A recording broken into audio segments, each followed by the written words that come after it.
every single time you may have had these champions inside your organization stand up and say, I love this idea. I believe in this idea. I want to go for it. But after time where, depending how the meeting goes, depending how the conversations are approached, depending on the feedback that they get from the room, that individual will be slowly knocked down where, do I really believe in this? Am I really, willing to kind of take this energy and take this, browbeating?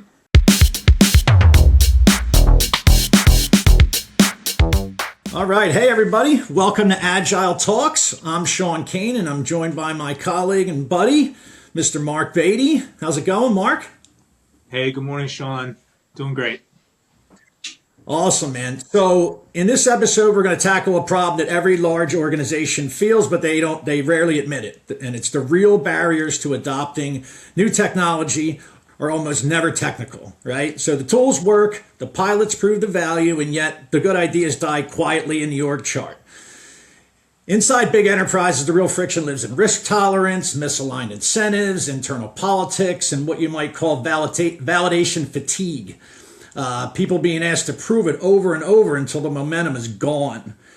So, Mark, we're going to start right at the center of it. When you look at stalled tech initiatives, what do you actually see killing them on the inside?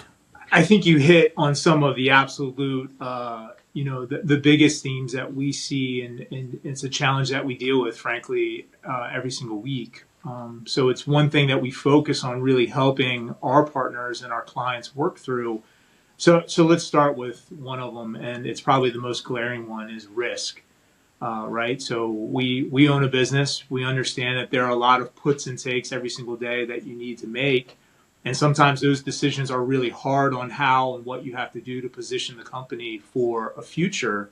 But inherently, I would say risk penalizes kind of those bets. Organizations are sometimes very intolerant to failure. So we've touched on some of these things in previous discussions around, how much do you actually allow when you launch a new product or you launch a new initiative? How much do you allow, or how much are you planning for failure? Or are you absolutely planning for 100% perfect every time?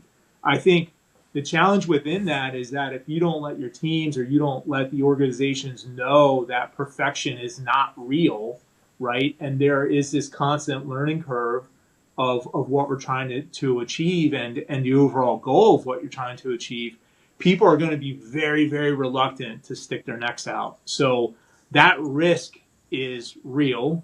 Navigating that risk and how you absolutely and position it and supplement it with inside your organization is real. But that is a big one, is just your risk tolerance and how do you position it. Yeah. So talking about risk, how much do you think it's personal career risk versus organizational risk, right? What does that look like day to day for leadership, right? I think it depends. I think the other elephant in the room that is really going to influence that decision and that positioning is the culture and the politics inside your corporation. So we can sit inside a kind of horizontal based meeting where you have the majority of your leaders or the majority of your functions around a table. And I can tell you within 15 or 20 minutes what the politics are, where there's friction, where communication breakdown might be a challenge. And that's a very honest and real conversation too. So when you think about the deployment of some of these technologies, you're looking for a lot of conversations where it's based on we and us, right? Not you and them. That is a red flag. Unless these technologies are only going to live inside one silo or one function, it really needs that kind of collaborative take and that team effort to make these things successful. So I don't know if it's so much about kind of where you're at in your career. It's more around the organization being built and really facilitating kind of that vulnerability to learn along the way, but also kind of support these initiatives past the politics and past the culture that might be in place. So how about let's talk a little bit about validation fatigue, analysis paralysis, as they say, right? You see these endless pilots and POCs and business cases that these companies need to go through. Can you speak to that? Like it's a momentum killer, right? It's necessary, but it stalls momentum, and a lot of times you see these ideas like get squashed. Can you speak to that a little bit and what you've seen?